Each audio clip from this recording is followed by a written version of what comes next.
Nah, yang dahsyat lah ke atas diri kau. Puki kau punya mak kelentit, mak kau punya panjang. Tak tahu berapa panjang, aku tak tahulah. Kelentit mak kau panjang. Si gila. Kau faham?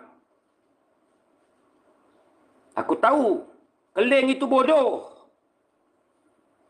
Yang mengaturkan segala-galanya adalah keling. Adalah katik dan kau. Si pendek jadi guru hantu dan engkau.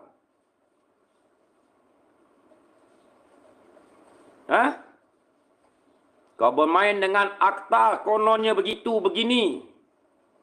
Orang gila. Sebenarnya engkau ni, sebodoh-bodoh, lembu bodoh lagi engkau. Kau faham?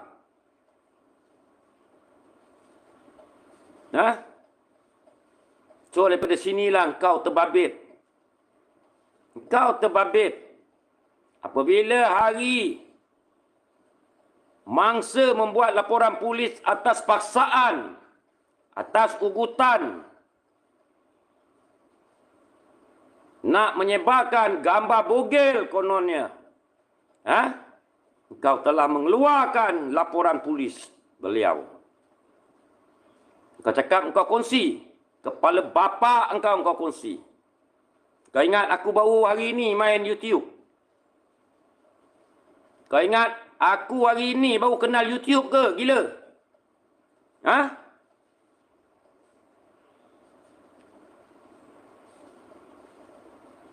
So,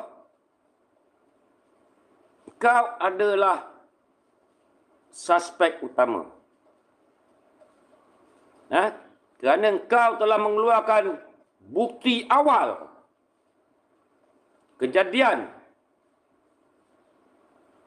Kau faham? Kau jangan kau nak buat saya tak kenal, saya tak campur. Air burit mak engkau dengan air pelai bapa engkau pun boleh bercampur. Ini kan kau, berapa lah gila?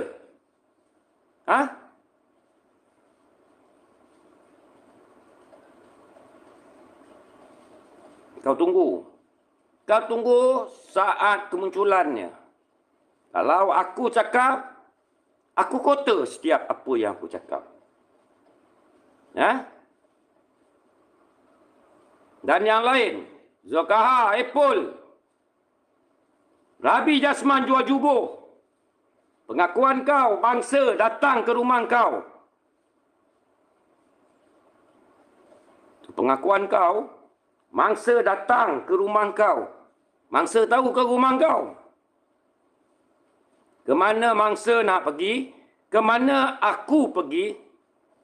Mangsa sentiasa bersama aku. Aku tahu mangsa tak tahu jalan. Dan aku tak pernah pun tahu di mana rumah kau. Rabi Jasman jual jubuh.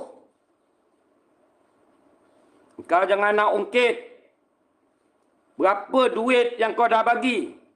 Aku tak ajar nak aku meminta-minta. Kalau kau nak duit tu, kau minta dengan keling. Pukimak. Sebab tu aku cakap, kalau kau ni beradab dengan aku, kalau tak aku tukang kau punya muka, kau jangan sebut nama aku. Pukimak, Rabi Jasman, jual jubuh dekat Ulen Garden. Kalau kau muka kau aku tak tukang, aku tak siapkan, memang sial aku pakai nama Zaini. Kau faham tidak? Rabi Jasman? So, dalam benda-benda macam gini, jangan kau orang cakap kau orang tidak masuk campur, kau orang tak tahu apa. Ingat orang gila.